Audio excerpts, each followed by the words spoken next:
brought to you by Infinix। सरकारी नौकरी, उच्च पद और मान अब पाना हुआ बेहद आसान। लॉग ऑन करें www.kdcampus.live। रूस के राष्ट्रपति व्लादिमीर पुतिन बीमार हैं। पुतिन को कैंसर है, पुतिन को दिल का दौरा, पुतिन ब्रेन डेड हो चुके हैं। ऐसी हेडलाइंस हर दूसरे तीसरे महीने दिख जाती हैं और हर बार इनका खंडन भी आ जाता है, जैसा कि 24 अक्टूबर 2023 को हुआ। खबर ये चली कि पुतिन अपने कमरे के फर्श पर गिरे मिले, उन्हें आईसीयू में रखा गया है। शाम तक खबर के कई सिरे निकल आए।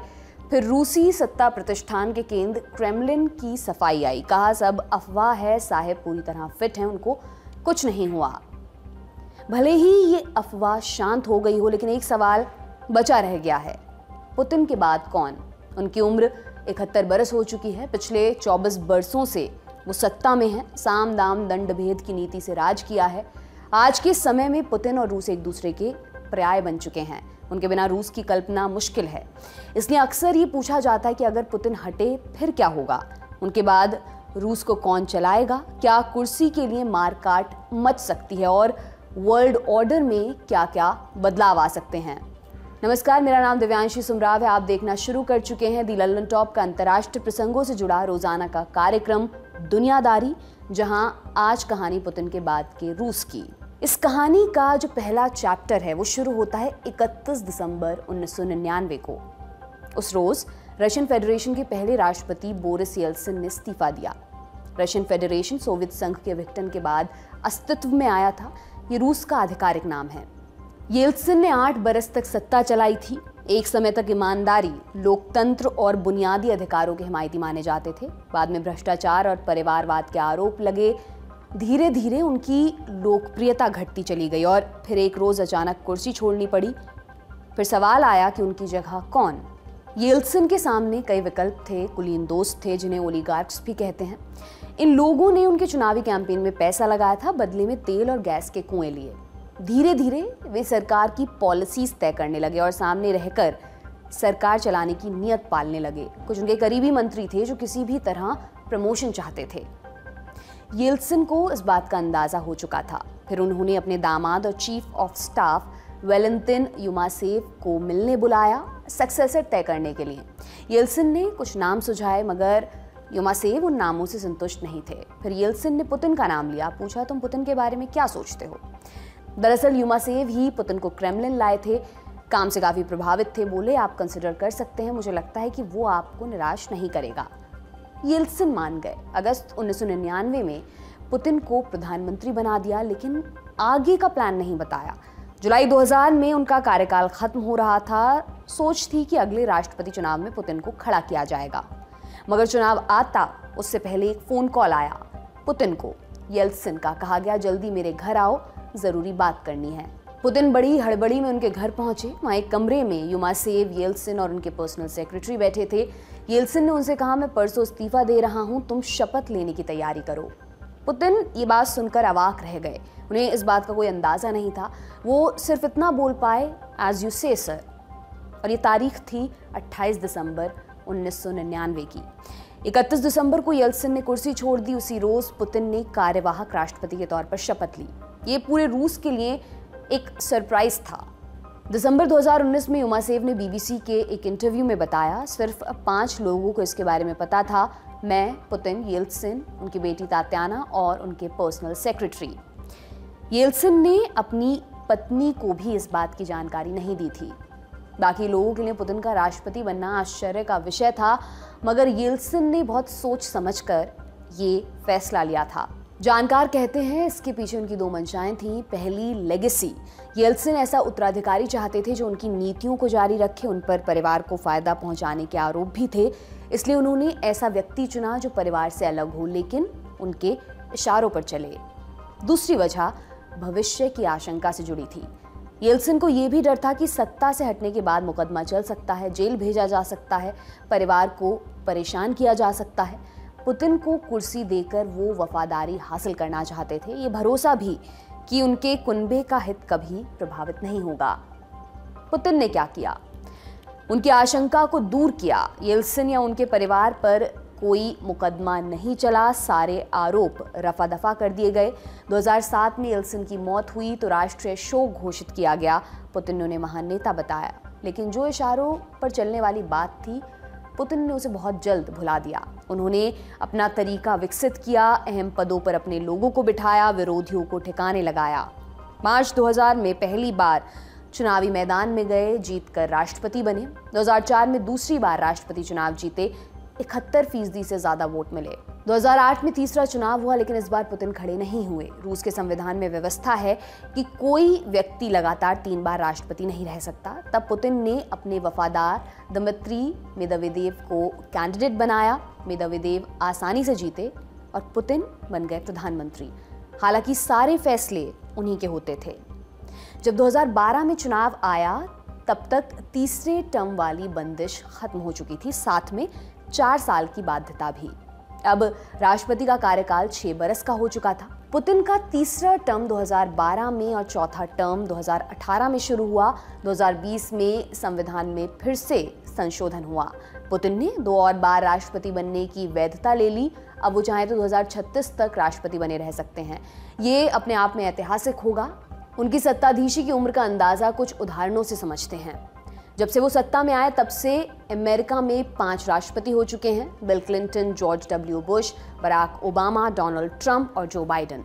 भारत में 3 प्रधानमंत्री बन चुके हैं, अटल बिहारी वाजपेयी, डॉक्टर मनमोहन सिंह और नरेंद्र मोदी। और तो और चीन में भी 3 राष्ट्रपति बदल चुके हैं, जियांग जेमिन, हु जिनताओ और शी जिनपिंग। भले ही बाकी दुनिया में सत्ताएं बदलती रहें, पुतिन का बदलना मुश्किल दिखता है, लेकिन रूस में कुर्सी हासिल करना और उस पर बने रहना कोई आसान काम नहीं है। कहा जाता है वहां की सत्ता गेम ऑफ थ्रोन्स की कार्बन कॉपी है। पुतिन 24 बरस से इस गेम के बेताज बादशाह बने हुए हैं। उनकी सीक्रेट रेसिपी क्या है? रूस का जो राष्ट्रवाद है, अगर आप इतिहास को देखेंगे ना, तो 3 चीजों पर निर्भर करता है। एक है आपका ऑथोरिटेरियनिज्म, पहले डिक्टेटरशिप था, एब्सोल्यूटिज्म जिसको बोलते हैं, और अभी के समय में उसको ऑथोरिटेरियनिज्म बोला जाता है, तानाशाही शासन जिसको बोलते हैं। दूसरा होता है कि ऑर्थोडॉक्सी। ऑर्थोडॉक्स वहाँ पे रशियन ऑर्थोडॉक्स चर्च वहाँ पे होता है, जो कि जो पश्चिमी के जो चर्च हैं उनसे थोड़े अलग होते हैं। उनका जो सिंबल है या उनके जो कुछ रिचुअल्स हैं वो थोड़े अलग होते हैं।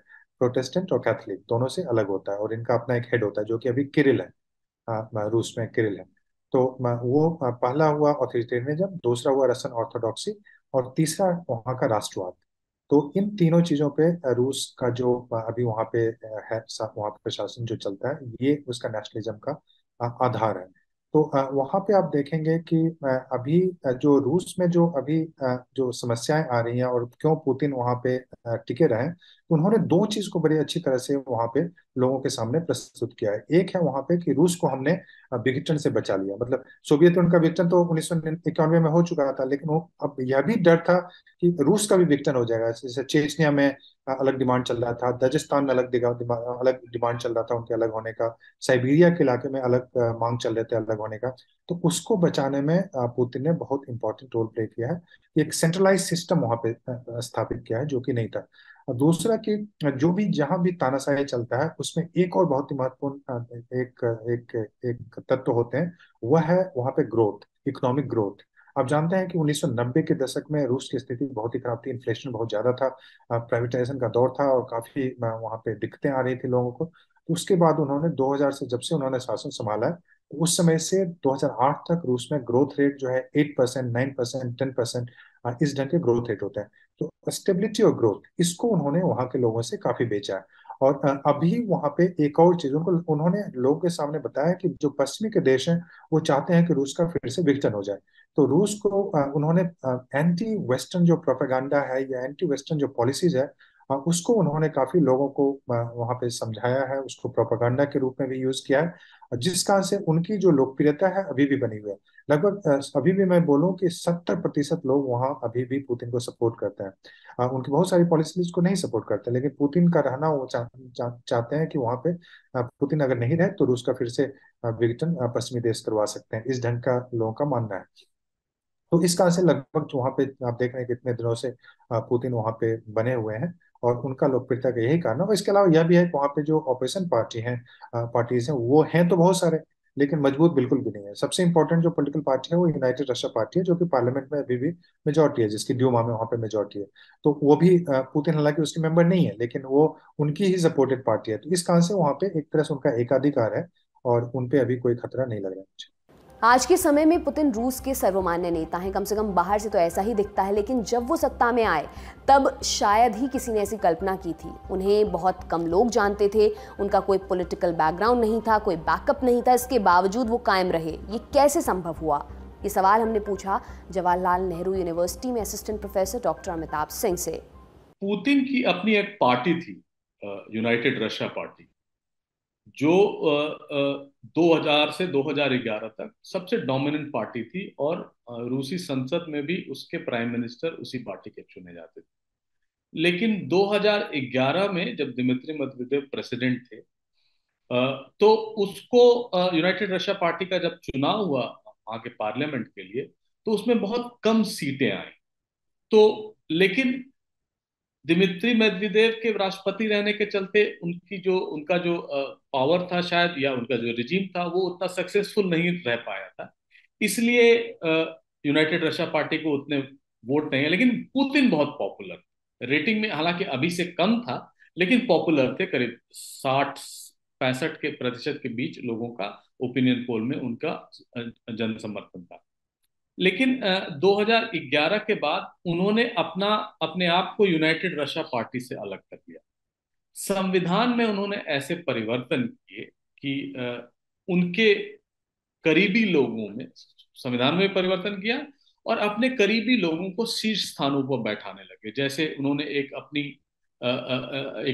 एक मिलिशिया, या ये यूं कहें एक आर्मी जैसी खड़ी कर दी, जो उनको आंसरेबल। कुछ ऐसे जो प्रेसिडेंशियल जो इंचार्ज थे, जो क्या चीफ ऑफ स्टाफ कहते हैं, उनको अपने लोगों को बनाया जो प्रोमिनेंट थे। तो सारा सत्ता का समीकरण उनके हाथ में घूमने लगा। और पुतिन इसलिए भी पॉपुलर हुआ कि येल्सिन के जमाने में रूसी अर्थव्यवस्था काफी बिगड़ी हुई, और काफी बिगड़ी होने का मतलब है वो रिसेशन में था, इन्फ्लेशन बहुत ज्यादा था, प्रोडक्शन एक्टिविटी नहीं हुए थे। लेकिन ये संयोग ही था कि 2000 के बाद जब पुतिन सत्ता में आए, उस समय ऑयल प्राइसेस बढ़ने लगी। तो ऑयल प्राइसेस बढ़ने से रशियन इकोनॉमी जो है वो रिवाइव हो गई। जो इनका जीडीपी था, ग्रॉस डोमेस्टिक प्रोडक्ट, वो बढ़ गया। और जितने पुराने कर्ज थे रूसी सरकार के, उनको पुतिन की सरकार ने, या पुतिन के इसमें, उसको वापस कर दिया। यानी वो डेट फ्री हो गए, और डेट फ्री ही नहीं हो गए, करीब 300 बिलियन उनके जो फॉरेन करेंसी रिजर्व्स थे वो भी हो गए। यानी उन्होंने उस 6-7 साल में रूसी अर्थव्यवस्था को फिर वापस अपने पैरों पे खड़ा कर दिया, जो 90 के दशक में बिल्कुल बिगड़ी हुई थी सोवियत संघ के विघटन के बाद। पुतिन के जीवन काल की सबसे बड़ी घटना थी सोवियत संघ का विघटन। उस समय वो ईस्ट जर्मनी में खुफिया एजेंट थे। अगर विघटन ना होता तो अभी तक रिटायर भी हो चुके होते। लेकिन परिस्थितियां बदली, संघ टूटा और इसने उनके जीवन की दशा और दिशा बदल दी। हालांकि उनके दिलो दिमाग से कभी नहीं हटा। वो अक्सर पुराना दौर लौटाने की बात करते हैं, यूक्रेन पर हमले को भी इसी से जोड़ते हैं। सोवियत संघ के विघटन ने पुतिन के करियर को कैसे प्रभावित किया, ये उनके एजेंडे का हिस्सा कैसे बना? लेकिन जहां तक सोवियत यूनियन के बारे में उनकी बात होती है, तो एक चीज हमेशा कोट किया जाता है, खासकर जो पश्चिमी जो हमारी मीडिया है वहां पे ये हमेशा कोट किया जाता है कि पुतिन का एक स्टेटमेंट, जिसमें उन्होंने बोला है कि anybody who has no regret about the loss of Soviet Union does not have a heart. मतलब जो कि सोवियत यूनियन के विघटन के बारे में से विचलित नहीं होता, उसका हृदय नहीं है। लेकिन जो उनका दूसरा जो वाक्य है उसको वो नहीं दिखाता है, जिसमें पुतिन ने बोला था कि जो भी सोवियत यूनियन के रिवाइवल की बात करता है उसके पास दिमाग नहीं है। तो जो हमेशा पश्चिमी मीडिया में आप पहले वाक्य को कोट किया जाता है, दूसरे वाक्य को कोट नहीं किया जाता है। तो पुतिन ने ऐसा कभी नहीं कहा कि वो सोवियत यूनियन को रिवाइव करना चाहता है, और उनको पता है कि आज के समय में सोवियत यूनियन को रिस्टोर नहीं किया जा सकता है। रूस चाहे भी तो ऐसा नहीं हो सकता है, क्योंकि बाल्टिक अलग यूरोपियन यूनियन के साथ जा चुका है। जो सेंट्रल एशियन स्टेट है वो पूरी तरह से इंडिपेंडेंट है, वहाँ पे एंटी रशिया सेंटिमेंट भी काफी स्ट्रांग है। जॉर्जिया में आपने देखा है कि किस ढंग से युद्ध हुआ था पहले 2008-9 में, और अभी आप यूक्रेन में देख रहे हैं। तो यूक्रेन के माध्यम से वो मुझे नहीं लगता कि सोवियत यूनियन रिवाइव करने की कोशिश कर रहे हैं। हालांकि पश्चिमी मीडिया अगर पढ़े तो यही बताने की कोशिश करते हैं। वो कोशिश यह कर रहे हैं कि जो कोर स्लाव का जो बेल्ट, स्लाविक जो बेल्ट है, जिसमें कि दो देश बहुत महत्वपूर्ण आते हैं, एक यूक्रेन और दूसरा बेलारूस, ये स्लाविक बेल्ट माना जाता है। ये कोर रशियन जो स्लाविक नेशनलिज्म है उसका हिस्सा माना जाता है। तो वहां पे वो उसको बचाना चाहते हैं। और वहां पे बचाने के लिए उनको जरूरी है कि जो रूसी जो जनसंख्या वहां पे यूक्रेन में है, उनका सहयोग, और फिर जो बेलारूस में तो रूस के साथ है ही, तो इनको वो बचा के रखना चाहते हैं, क्योंकि यहाँ पे स्लाविक नेशनलिज्म बहुत स्ट्रांग है। तो उनका फोकस सोवियत यूनियन को रिवाइव करने का नहीं है, और वो कर भी नहीं सकते, और उनकी वो अगर चाहे तो भी नहीं कर सकते।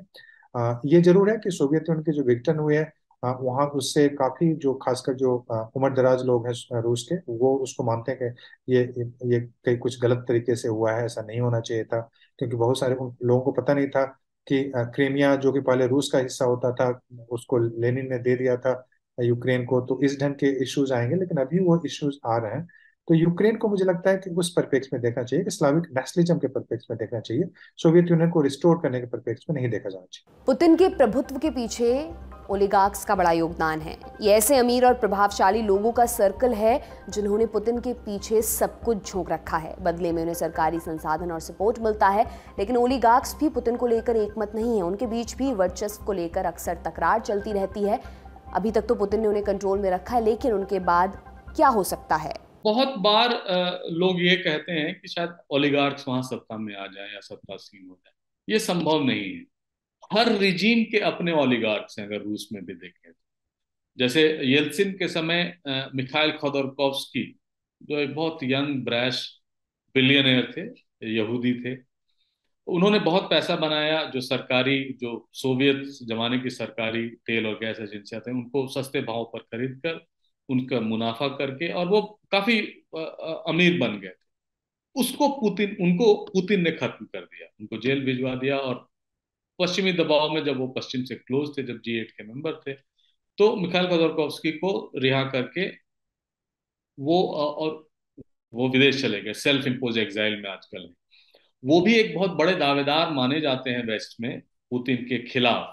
लेकिन उनकी, जाहिर है, उनकी कोई स्टैंडिंग नहीं है उस रशियन पॉलिटिकल सिस्टम में। पैसे वाले थे, अब तो उतने पैसे वाले भी नहीं है, और उनको लेजिटिमेसी भी नहीं दे। तो इस तरह से पुतिन के समक्ष खड़ा होने वाला अभी कोई नहीं है। आने वाले वर्षों में कौन होगा? ओलिगार्क्स तो बिल्कुल नहीं होंगे, उनके लोग होंगे, इसका भी कोई कोई गारंटी नहीं है। क्योंकि पुतिन अभी एक्शन से जाने वाले नहीं है, मैं ये क्लियर कर दूं। अगले 6-7 साल तक वो आउट ऑफ एक्शन नहीं होंगे। जितने भी कयास लगाए जा रहे हैं कि उनको दिल की बीमारी है, उनके गुर्दे खराब हो रहे हैं। मैं एक आपसे बात करने के 2 दिन पहले मैं देख रहा था कि क्या क्या कयास लगाए जा रहे हैं। उसमें सब में है कि शायद उनका कोई एक बॉडी डबल है जो आके उनका काम करता है। ये सारी चीजें आपके दर्शकों को पता नहीं हुई। ये सारी चीजें हर देश के शासकों, सद्दाम हुसैन, इंदिरा गांधी के लिए भी ऐसा किया था। तो वो कहते हैं ना अंग्रेजी में, TINA factor, there is no alternative. वो सही टीना फैक्टर उनके साथ काम करेगा। क्या होगा, कौन बनेगा, ये सब प्रश्न है जो शायद येल्सिन को या उनके करीबी जितने भी लोग, उनको भी नहीं पता। जब जब पुतिन के हेल्थ से जुड़ी कोई खबर बाहर आती है, तब तब उनके उत्तराधिकारी की चर्चा तेज हो जाती है। एक पूरी लिस्ट गिनाई जाती है। कुछ नाम जान लीजिए। प्रधानमंत्री मिखाइल मिशुस्तिन, पूर्व राष्ट्रपति दमित्री मेदवेदेव, सिक्योरिटी काउंसिल के सेक्रेटरी निकोलाई पात्रुसेव, पुतिन के बॉडीगार्ड रहे अलेक्सी दोमिन, और मॉस्को के मेयर सरगेई सोबिनिन। लेकिन ये लिस्ट समय और परिस्थिति के हिसाब से बदलती रहती है। एक समय तक लिस्ट में येवगेनी प्रिगोजिन का नाम भी शामिल हुआ करता था, लेकिन प्रिगोजिन ने विद्रोह करने की जरूरत की। अगस्त 2023 में एक विमान दुर्घटना में उसकी मौत हो गई। हमने एक्सपर्ट से पूछा, पुतिन का उत्तराधिकारी कौन हो सकता है? कौन से ऐसे चेहरे हैं जो उनके बाद रूस को चला सकते हैं?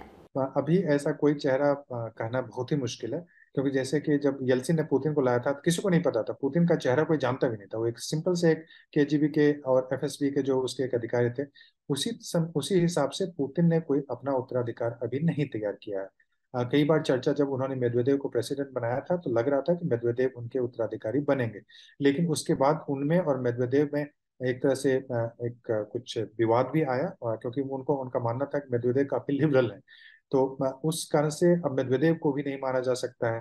अभी जो वहाँ पे जो फॉरेन मिनिस्टर है लावरोव, वो काफी उनकी उम्र काफी ज्यादा है, तो उनका बनना अभी बहुत ही मुश्किल लगता है। लेकिन मुझे लगता है कि अगर ऐसी बात होती है, उत्तराधिकारी की बात होती है, तो मुझे लगता है ऐसे आदमी को चुनेंगे जो काफी थोड़े से उनको पुतिन पे कोई भी खतरा नहीं आने दे, और रूस और काफी स्ट्रांगली एक स्ट्रांग लीडर के रूप में उसको होना पड़ेगा, तभी वो उसको नियुक्त करेंगे। लेकिन अभी कहना बहुत ही मुश्किल है कि उत्तराधिकारी कौन बनेगा। इतना समय बीतने के बाद भी पुतिन अपना उत्तराधिकारी क्यों नहीं तय कर पाए हैं? क्या उन्हें किसी चीज का डर सता रहा है? रूस में ही नहीं बल्कि पूर्ववर्ती सोवियत संघ के जितने भी राज्य हैं उन सब में आप देखेंगे कि आफ्टर हिम और हर हु एक हमेशा क्वेश्चन रहता है।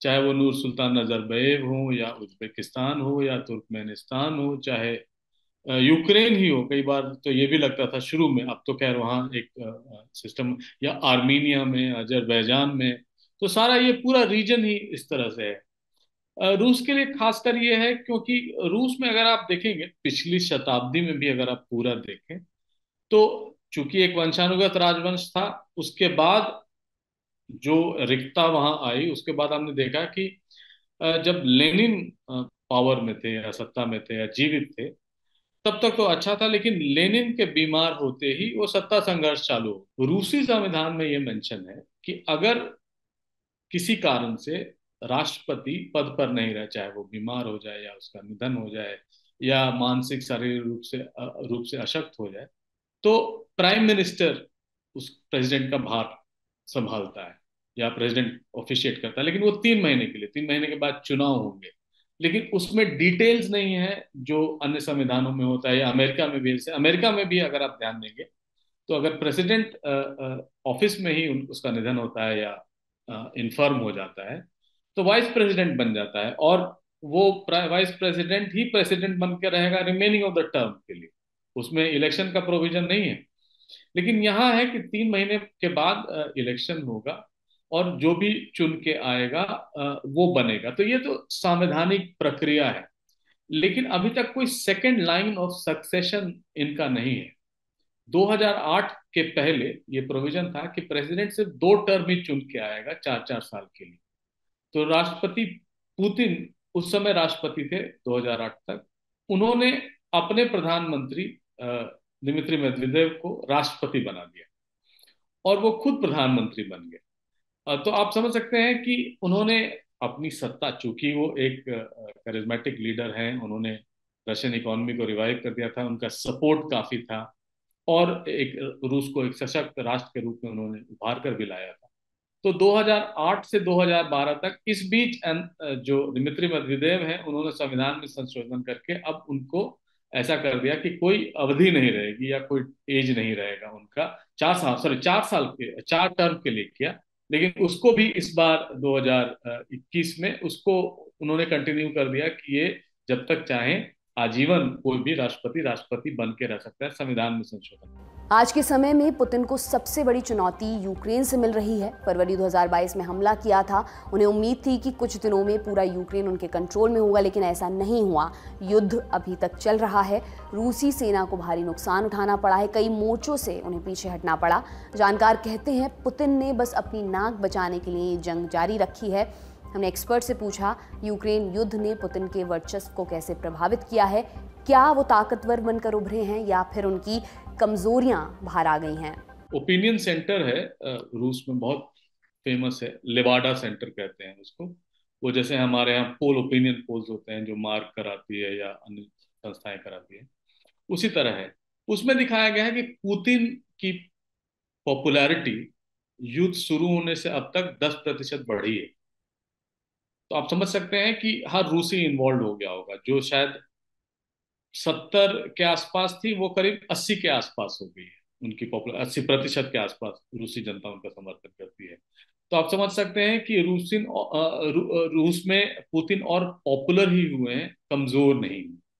और और ये कमजोर आने, जब तक ये युद्ध चलता रहेगा तब तक कमजोर होंगे नहीं। रूस को बेसिकली जो समझता है वो ये बताएगा कि रूस में जो ब्रूट पावर है, या रूस भी एक कॉलोनियल पावर रहा है 500 साल तक, वो दुनिया का सबसे बड़ा ओवरलैंड एम्पायर, यानी उसके टेरिटरी जो है वो एक दूसरे से मिलती थी। पुर्तगाल, स्पेन और यूनाइटेड किंगडम जैसा नहीं था, लेकिन वो एक और सामंती लोग हैं, डोमिनेशन उनके नेचर में है। तो और वो जानते हैं कि रूस डोमिनेट करेगा और एक डोमिनेटिंग लीडर होगा पुतिन जैसा, तभी उनकी साख, उनकी प्रतिष्ठा सबके सामने आएगी। तो इसलिए पुतिन का अभी रिप्लेसमेंट मेरे सामने, मेरे समझ से कोई नहीं। पुतिन को लेकर एक बात सर्वमान्य है कि उन्होंने रूस को अमेरिका के बरक्स लाकर खड़ा किया। कोल्ड वॉर के बाद रूस घुटनों के बल आ चुका था, इकोनॉमी बिल्कुल चौपट थी, भ्रष्टाचार चरम पर था, वर्ल्ड ऑर्डर में रूस की हैसियत नगण्य थी। पुतिन ने उस स्थिति को बदल कर रख दिया। अगर पुतिन कुर्सी से हटे तो वर्ल्ड ऑर्डर में क्या बदलाव आ सकता है? क्या मल्टीपोलर वर्ल्ड की गुंजाइश खत्म हो जाएगी? आज का जो पुतिन के जाने से समस्या मल्टीपोलर वर्ल्ड पे नहीं आएगा। पुतिन अगर वहां पे नहीं रहता तो समस्या रूस पे आएगा। रूस पे समस्या आएगी कि जो वहां पे कुछ प्रजातांत्रिक जो तत्व हैं वो किस ढंग से वहां पे प्रोटेस्ट करते हैं, या किस ढंग से अपने अधिकार को बढ़ाने के, क्या वहां पे झगड़ा होने की संभावना होती है, क्योंकि वहां पे एक ऑथोरिटेरियन सिस्टम है। कुछ वहां पे अभी भी 10-12% लोग कम्युनिस्ट को सपोर्ट करते हैं, और कुछ लोग वहां पे जो प्रजातांत्रिक जो तत्व है उसको सपोर्ट करते हैं, और कुछ पुतिन को सपोर्ट करते हैं। तो ये जो एलिमेंट्स है उनमें झगड़े की संभावना है।